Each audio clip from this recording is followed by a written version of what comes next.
ছাত্ৰ ছাত্ৰীসকল আজি মই তোমালোকৰ ক্লাছ 8ৰ ইংৰাজী পাঠ্যপুথিৰ লেসন নম্বৰ 7ত থকা এ প্ৰিচিয়াছ গিফ্ট নামৰ এই লেসনটোৰ কুৱেশ্যন আনসাৰবোৰ কৰি দিম গতিকে এতিয়ালৈকে যদিহে চেনেলটো সাবস্ক্ৰাইব কৰি লোৱা নাই কৰি লোৱা কাৰণ তোমালোকৰ এনে ধৰণৰ ভিডিঅ'বোৰ ইয়াতে পাই থাকিবা Question number 1 দিয়া আছে যে answer the following questions in complete sentences. তলৰ কুৱেশ্যনবোৰৰ আনসাৰবোৰ আমাক সম্পূৰ্ণ বাক্যত দিব দিছে Question এটো দিয়া আছে who is writing the letter and to whom মানে লেটাৰখন কোনে লিখি আছে বা চিঠিখন কোনে লিখি আছে আৰু কালৈ লিখি আছে ইয়াৰ আনসাৰ তোমালোকে লিখিবা Nishant is writing the letter নিশান্তে লেটাৰখন বা চিঠিখন লিখি আছে to ঋষিকা লৈ লিখি আছে ভিটো দিয়া আছিল what is transfusion of blood মানে তেজ সঞ্চালন মানে কি এই আনসাৰ তোমালোকে লিখিবা channeling blood from one person to another এজন ব্যক্তিৰ পৰা আন এজন বা অন্য এজন ব্যক্তিলৈ তেজ লৈ যোৱাটো is called transfusion of blood ইয়াকে কি বুলি কোৱা হয় তেজৰ সঞ্চালন বুলি কোৱা হয় question c টুত দিয়া আছিল where is the blood for transfusion preserved মানে ট্ৰান্সফিউজনৰ বাবে তেজ কোড সংৰক্ষিত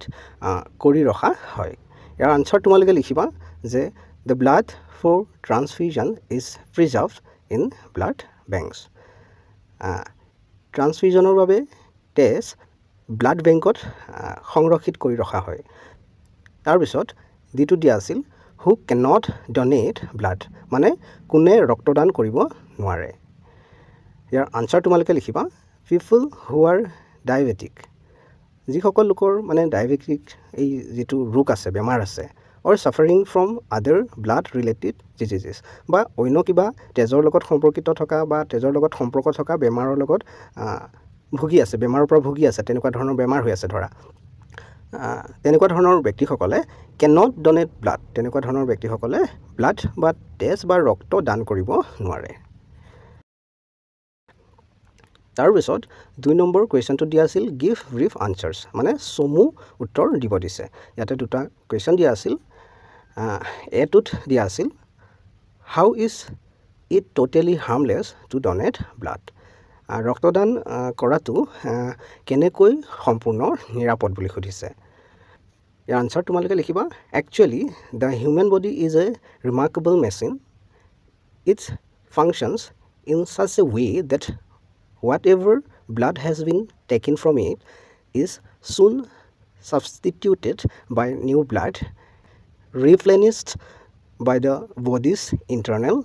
mechanism so it is totally harmless for a healthy person to donate blood তেনেদৰে তোমালোকে লিখি দিবা মই ইয়াত জেনেৰে লিখি দিছো তেনেদৰে লিখি দিবা মই এইবোৰ বুজাই না যাও কাৰণ জানে তোমালোকে এইবোৰ পৰ দীঘল আৰু ইয়াক বুজাই গলে আমাৰ ভিডিওটো এনে দীঘলীয়া হৈ যাব সো ভিডিও চাইছো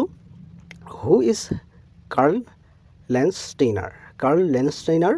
কোন বুলি সুধিছে write a short note on his discovery তেখেতে যি ডিসকভাৰী বা আৱিষ্কাৰ কৰিছিল তাৰ বিষয়ে অকনমান লিখিব দিছে মানে এই আনসাৰ তোমালোকে লিখিবা Carl Landsteiner is a Austrian scientist Carl Landsteiner আছিল এগৰাকী অষ্ট্ৰিয়ান সাইন্টিষ্ট তাৰ পিছত লিখিবা যে those early doctors who tried a transfusion of blood found that some patients died after such transfusion and some others survived. They could not find an answer to it. মানে প্ৰথমতে যিসকল ডক্টৰে ট্ৰান্সফিউজন কৰিছিলে তেজৰ কিছুমান পেশেন্ট মৰি গৈছিলে আৰু কিছুমান বাচি গৈছিলে they could not find an answer to it মানে জানিব পৰা নাছিলে সিহঁতে ইয়াৰ উত্তৰটো বিচাৰি পোৱা নাছিলে ফাইনালি অৱশেষত কি হ'ল ইন 1900 চনত কাৰ্ল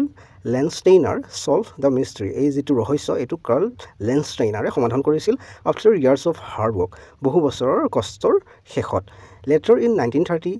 শেষত 1930 চনত he received the Nobel Prize পাইছিলে for medicine for this এইটোৰ বাবে মেডিচিনৰ ফিল্ডত তাৰ পিছত question number 3 দিয়া আছে যে fill in the blanks with appropriate words from the text টেক্সটটোৰ পৰা বা পাঠটোৰ পৰা এপ্ৰপ্ৰিয়েট অৰ্থাৎ উপযুক্ত শব্দবোৰ লৈ আমি এইবোৰ ফিল আপ কৰিব লাগিছিল ইয়াতো দিয়া আছে I could also' feel the ইয়াত আমি লিখিম ৱাৰ্মথ এণ্ড ইয়াত আমি লিখিম joy that writing a letter and receiving one could give তাৰপিছত বিটো দিয়া আছে to keep the blood fresh for use it is kept in ইয়াত আমি লিখিম কোল্ড চেম্বাৰ্ছ তাৰপিছত চিটোত আমি এই খালী ঠাইত লিখিম এনি হেল্থি পাৰ্চন কেন ডনেট ব্লাড তাৰপাছত ডিটোত দিয়া আছে কাৰ্ল লেনষ্টেইনাৰ ৰিচিভ দ্য আমি ইয়াত লিখিম নবেল প্ৰাইজ ফৰ মেডিচিন তাৰপিছত ইটো দিয়া আছে হি ডিভাইডেড হিউমেন ব্লাড ইনটু আমি লিখিম ইয়াত ফ'ৰ গ্ৰুপছ তো ছাত্ৰ ছাত্ৰীসকল ভিডিঅ'টো ইয়াৰলৈকে আছিল এতিয়ালৈকে যদিহে চেনেলটো ছাবস্ক্ৰাইব কৰি লোৱা নাই কৰি লোৱা কাৰণ তোমালোকৰ এনেধৰণৰ ভিডিঅ'বোৰ ইয়াতে পাই থাকিবা